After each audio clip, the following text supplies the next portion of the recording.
Good morning, children. As you all know, we had started the chapter past tense, and today we are going to deal with past perfect tense. You remember, and you all know that past tense is something about those actions which are already finished.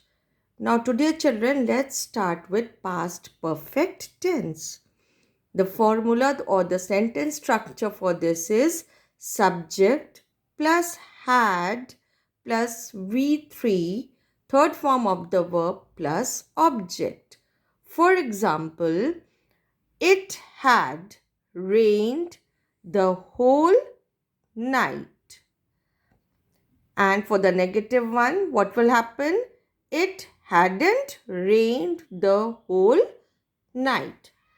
Now for interrogative sentences, and in interrogative for the yes no type, the structure is had plus subject plus V1 form of the verb plus object and a question mark.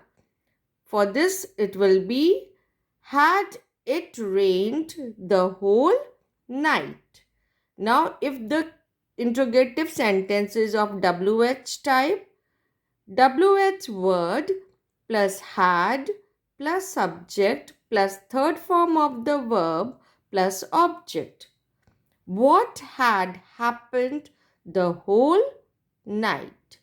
And for the interrogative negative, hadn't plus subject plus third form of the verb plus object, or had plus subject plus not plus V3 form of the verb and object.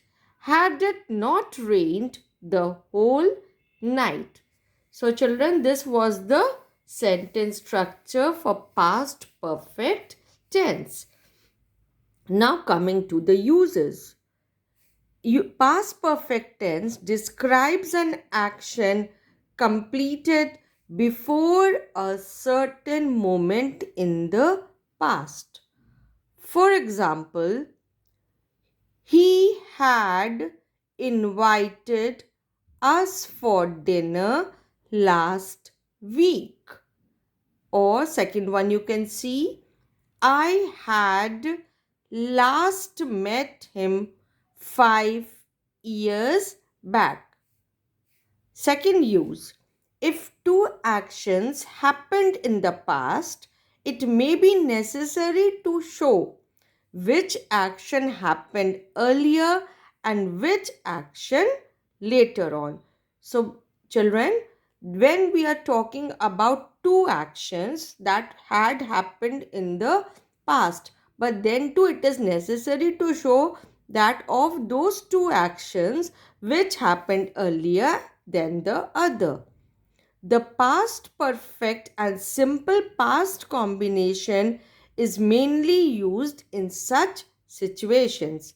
The simple past is used in one clause to show the action that happened later, and past perfect is used to show the action that happened earlier. So if we are talking about two actions that are over, so the past, simple past, will show the action that happened later, and past perfect will show the action that happened earlier. For example, when the ambulance reached the accident spot, the injured had been taken to the nearby clinic. And the second example, father had retired to bed when Hari came to see him. So here we can see that there are two actions, but the past one is used to show the action that happened later. Now, in conditional clauses, the past perfect is used in the if clause. If I had known you were coming, I would have arranged for the dinner. So, for the conditional sentences, for the if sentences, if clauses, past perfect form is used. Had I known he was there, I would have discussed the issues with him. Next page, children. This tense is also used with verbs such as hope, expect, think, mean, suppose, want, imagine to suggest an expected past action that did not take place. So, when we use such verbs, we are talking about an expected action that had not taken place, that was supposed to take place but had not taken place.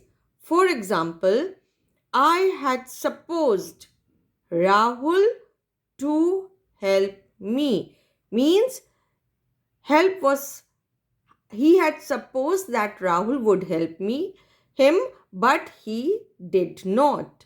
Second one, I had intended to help the blind man cross the road. I had intended, my intentions were to help the blind man cross the road, but I could not help him. So, when we are talking about an action that was supposed to happen in the past but had not taken place. The last kind is past perfect continuous tense. Here the formula is subject plus had plus been, fourth form of the verb and object. See the example. Sumit had been trying to get a job for quite some time. The same way, the same sentence when we want to write the negative form, Sumit had not been trying to get a job for quite some time. And when we are talking about interrogative sentence of the same example, had Sumit been trying to get a job for quite some time? The WH word question. What had Sumit been trying to do for a long time? And what is the use of past perfect continuous tense, children? The past perfect continuous tense is used to express an action that began before a certain point in the past and continued up to some time, but it has not to do anything at the time of speaking. For example, the teacher had been teaching children for 4 years. Here you can see that action began before a certain point in the past and had continued up to some years, but it has not got any effect at the time of speaking. So, this was all in this chapter, children. I hope you understood it. Have a good day.